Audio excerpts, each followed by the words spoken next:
The Lancashire Football Show is sponsored by Forza.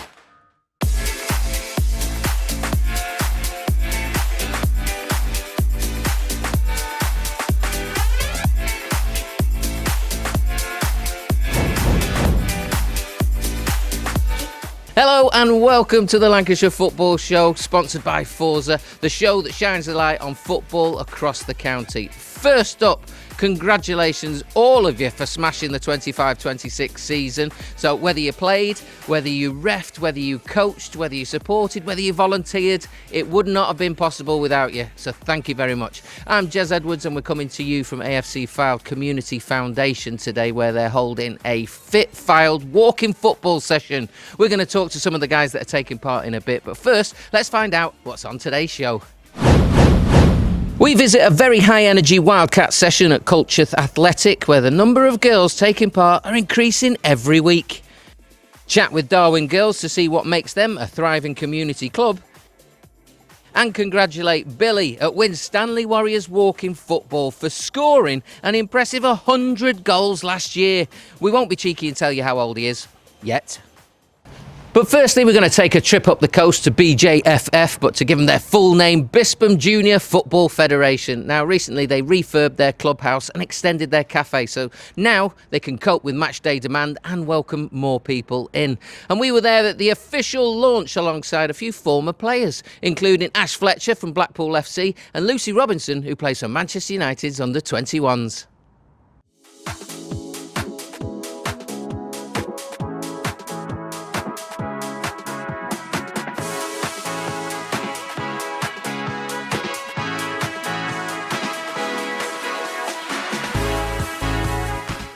This year is my first year as club chair, and our compere tonight, Craig, was the chairman before me. So just as the changeover, we thought we'd have a refresh of the club, and we needed a bigger kitchen to attract more people. So we tied in our Tangerine teammates night. We've got Ash Fletcher down tonight with our club ambassadors evening, so it was a night to celebrate all of the young people that have come through BJ and gone on to professional careers, so we've had our ambassadors in as well. So that's what's happened. Well, you always hope that you're going to have some people here, don't you? But the fear the night before was definitely that it'd be empty and we'd have the ambassadors and nobody here. But the turnout's been fantastic, and I think we've even had some visitors from players that aren't at BJFF as well that have come down to see the stars and get autographs, so it's been brilliant.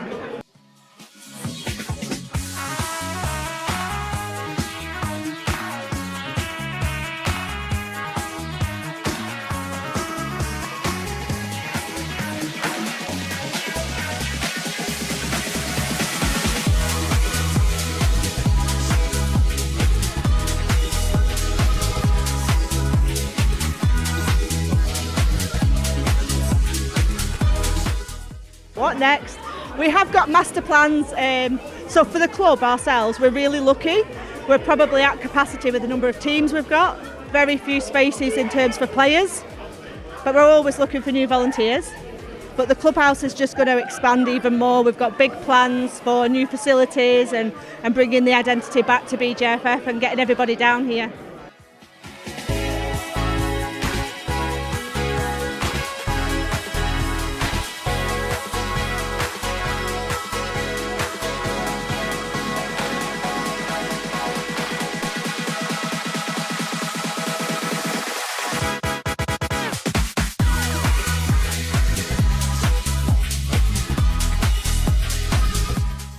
Thank you very much for coming down, and it's been a massive success, and hopefully we'll do this more regularly as well. Now, Culcheth Athletic have only just established their weekly Wildcat sessions a few months ago, but already attendance is booming. Now, they're set up for girls ages from 5 to 11 who either don't want to play competitive football or who want to get used to football before joining a team. Now, listen, the session that we watched was super fun, but don't take it from us. Let's hear what the girls have to say.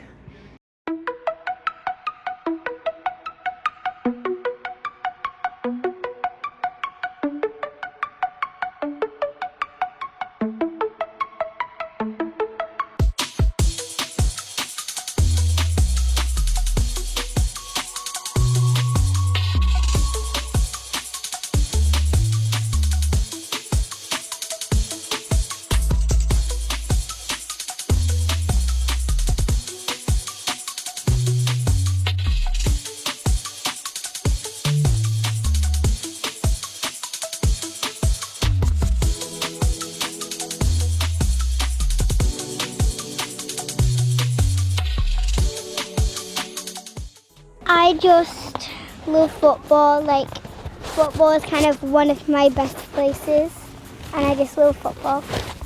I really like football because you get to make so many new friends and you get to learn what to do in football when you grow up. I like football because it's really fun and it's like helping your exercise. Football is one of the sports that I'm best at, and football is really fun because you get to make new friends and use teamwork.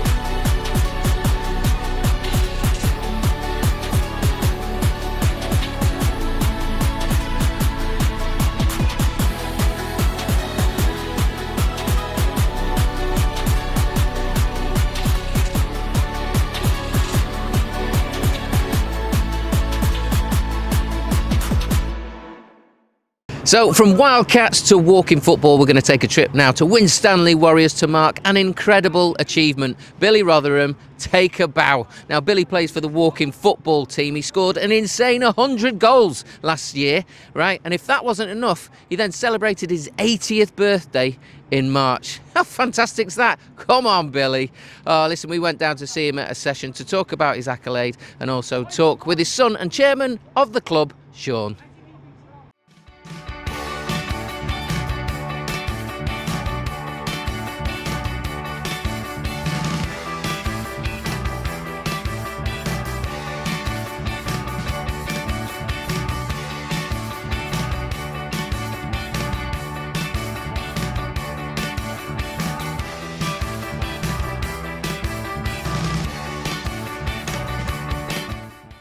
I didn't realise I was getting anywhere near that. I mean, you have good runs. I suppose any striker did. We say, you know, you don't score for weeks.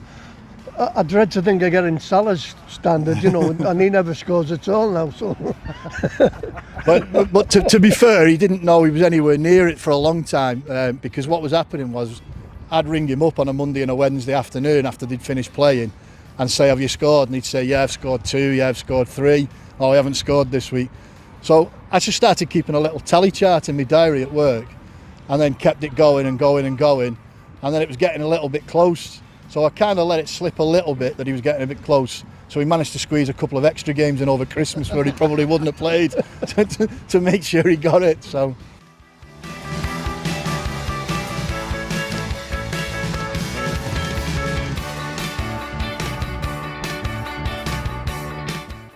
a lesson for everybody. You can play at any age, that's the thing, from 50 onwards. I mean, I've had medical conditions. I had a triple heart bypass, I've had a new heart valve. I got hit by a bus in 1980. I had a fractured skull, I was unconscious for 3-4 days. I've had all kinds wrong, but here I am still scoring 100 goals at 80 years of age. So it's not a prerequisite to have heart problems, by the way, because we have another guy here who's also had a similar thing, didn't you, Luke?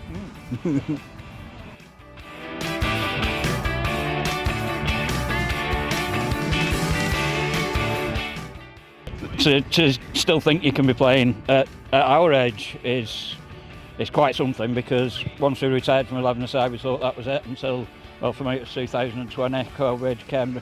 I was down here, got persuaded, go and have a go, and I thought, walking? But yeah, I played on quite a few of the community sessions that Billy was in, so the effort that some of the older fellas put in there, and you've just you've got to pick that up as an inspiration for when you're playing yourself.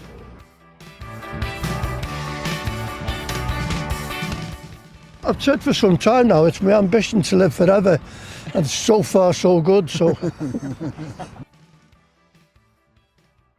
Okie dokie. Well, listen, they're just having a water break. Thank you very much, Claire and Mike, for taking part this morning. Claire, you've got your shooting boots on. I saw that 20-yarder. I'm normally a defender, and I've never played football till I started playing walking football. So, yeah, it's a big shock coming here today because I'm definitely not fit enough. Hey, but listen, you got the skills. I was going to say, have you played before? But you haven't. No, I used to be mascot for Preston North End Ladies Supporters Club when I was little, and my sister played in the. She was in the England squad, although I never got to play for them. So yeah, that was obviously running football. Well, it's in the genes. It's definitely in the genes, Claire. You're represented today. Thank you very much. What are you getting from this?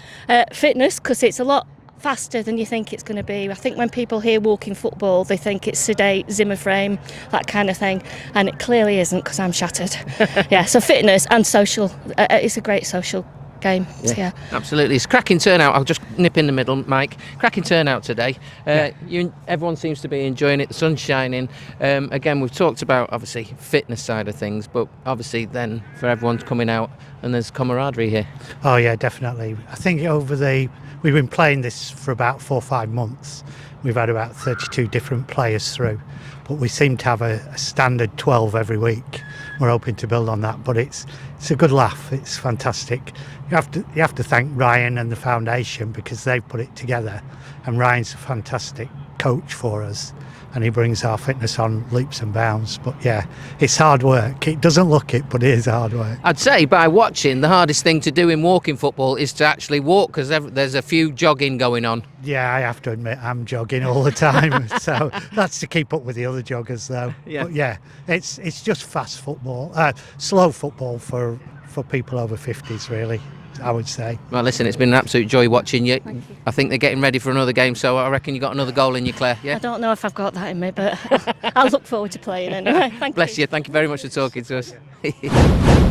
And here we are again. It's time for the Lancashire Football Show Crossbar Challenge. Up next, we've got Astley and Buckshaw under 10s. Now, I don't want to give too much away, but this is a must-watch.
So with the 2026-27 season just around the corner, all the youth clubs and leagues are all gearing up to some of the changes that are going to be happening, including the introduction of 3v3. Applications for 3v3 goalpost funding from the Football Foundation are now open, where you can get a grant of up to £25,000. Our show sponsors, Forza, are on the Football Foundation list of approved suppliers for the 3v3 goals, and our affiliated clubs and leagues have access to a 20% discount using the code LANCSFA20. And if you get a cheaper quote from an approved supplier, Forza have assured us that they will not be beaten on price. Get in. We'll drop the website and the link details below. Now, in the last episode, you may recall that we promised that we would be highlighting more thriving clubs of all shapes and sizes, and we're going to deliver on that promise. Darwen Girls. Now, listen, they offer football for all girls in the area and have been doing so for 10 years. They're a 2-star accredited club. Now, they pride themselves on being a player-led club, which means all the girls' voices are heard. And recently, they've set up a disability comment session, which means that all girls have the opportunity to play. And that is where we met up with some players, some of the coaches, and the club secretary, Nicola. Darwen Girls!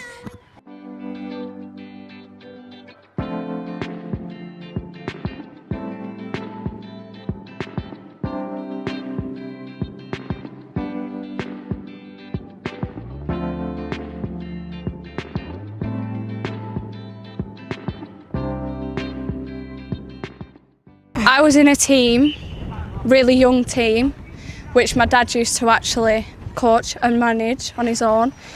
That became like what we used to say the star team, because the team it was a fantastic team. And then as we grew up and some of the other girls' sort of interests sort of changed, that's when I decided to take a little break. I came back about a year later, but actually starting off as a coach, a helper. And then as I got a bit more confident with it, I've just sort of rolled with it. And now I'm sort of doing the team with a bit of support, but like as my own team. I feel like it's sort of my duty to actually give a little bit back. And I feel like it's a full circle moment for me. And now I couldn't really imagine not doing it with the girls that I have. I think the bond that we have is like, they're like my little sisters. And I know it gets a bit challenging at times because there's not a massive age gap. So it gets that bit challenging, but it's all part of the fun for me.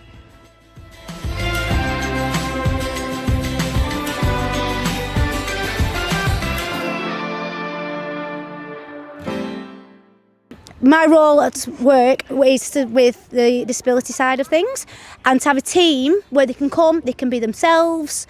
It's amazing. There should be more, really. And it's so the girls can come, they can feel comfortable, they can be who they want to be and still play football. I love it. They're brilliant. They're absolutely bonkers. They're like me.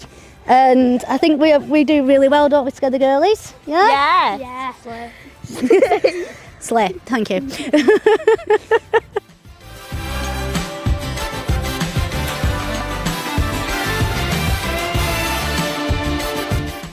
I like football because we all work as a team and it's really fun to like play as a team and we all have lots of laughs together. I like it because our coach is amazing and all of them are, and we're all just best friends. Do it because it'll change your life. And it's active. Just follow your dreams and do the best as you can. Okay. Because it's active and it'll get you socialising really easily.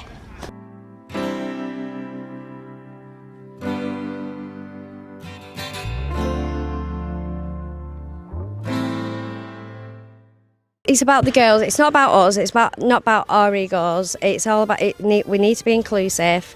It needs to be about what they want, not what we want. Right down to the kit. They've chose the kits. They choose what they want at presentations. They do team bonding days. They pick them where they want to go. Everything. So anything they want to bring to us, we'll take on board because we look after the club for them. There's so many children with like sensory processing issues, neurodiversity, who are in normal teams, and sometimes they struggle and they stand out, and I want them to feel a safe environment. So that's the reason why we set it up. It's not a football club, it's a football family.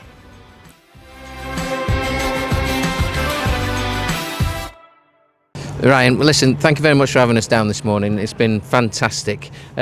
What do you get out of this before we talk about these guys? Just fun, having fun. For me, it's about people because I care, and as long as people can have fun and create fun, friendly, educational sessions where it's memorable and I get a lot out of it. It's almost like I'm playing and I'm involved. So yeah, that's what I get out of it. Good stuff. And what's some of the best feedback? 'Cause obviously I know you've been having these sessions for the last couple of months. What's the best feedback that you've had so far? It's memorable.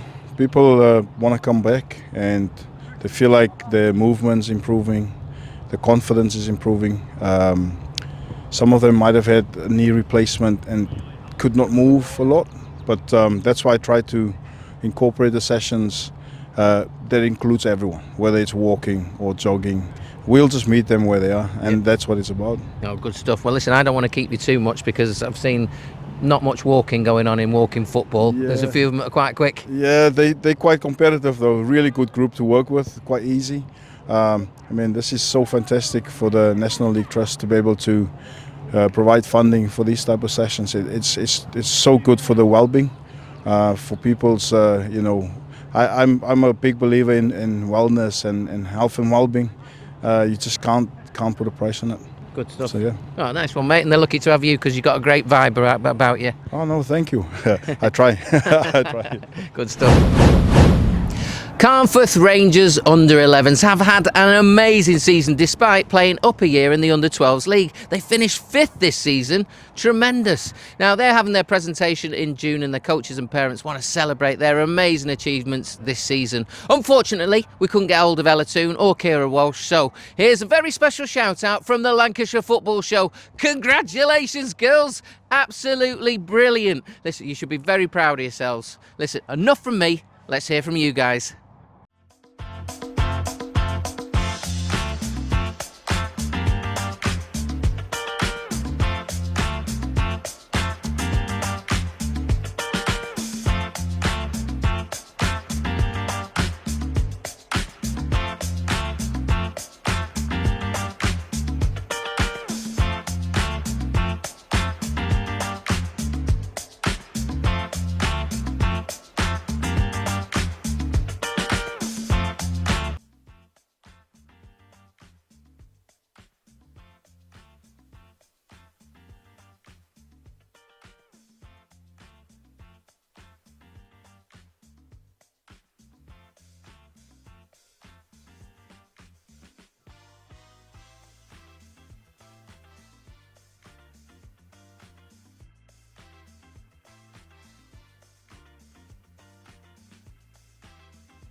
And that's it for another episode of the Lancashire Football Show. We hope you've enjoyed it. Thank you very much for watching. Please like, share and comment on what you'd like to see more of. And if you want to be featured in future episodes, you can email us at info@lancashirefa.com. Until then, take care of yourselves. Bye.